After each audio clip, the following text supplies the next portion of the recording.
Good day mga kadaykas. Ngayon ay unbox natin at i-review ang ating Kaido House Mini GT Nissan Skyline R34 Nismo. Ayan, no? Kung mapapansin nyo, meron tissue dito sa taas ng ating diecast, no? So ginagamit ko siya para protection, para hindi magkaroon ng gas-gas or paint chip ang ating diecast pag ini-store ko siya sa kanilang box. So yan, makikita natin na napakaganda ng ating GTR na Nismo, no?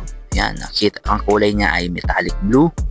Yung kulay niya very eye-catching. So kapag tinabi mo siya sa ibang mga diecast or sa mga ibang Kaido House, mapapansin mo agad yung kulay niya, no? So yan yung ating preview.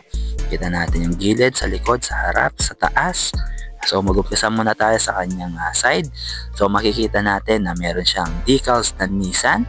And then number 23 sa side skirt naman niya is makikita natin na Kaido House na nakalagay and Japanese character na nakasulat, no? Meron din siya decal sa kanyang body kit.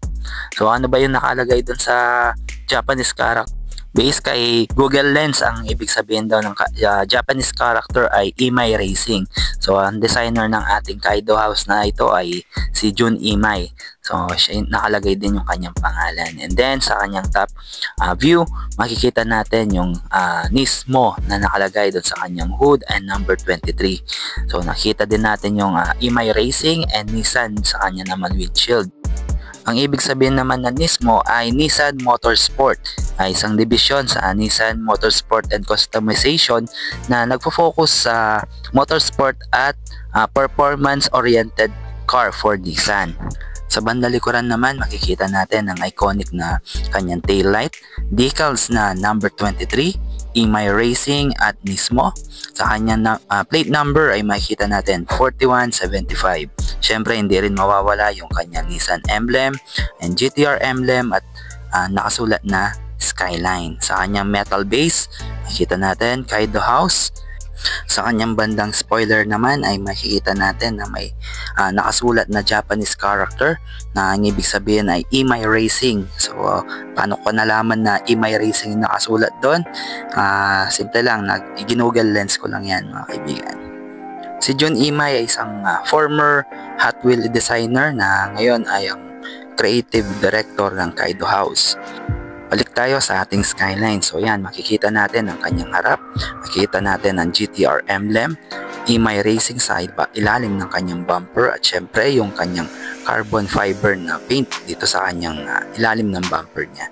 So makikita natin na napaka-mint ng ating diecast model na ito, no? Wala siyang scratches, wala siyang paint chip at wala din bura dun sa kanyang mga decals. Tingnan naman natin yung kanyang engine details. So napapap pala yung hood nito, no? Gamitan natin ng tackit. So yan ay ang kanyang engine na may nakasulat na Kaido House. Siyempre yung kanyang engine mismo na painted ng color gold. So yun, no? Napaka-forma talaga. Napakaganda ng mga gawa ni Kaido House, no? Makikita din natin na meron siyang decal sa kanyang bumper at yung kanyang headlight is clear headlight, no?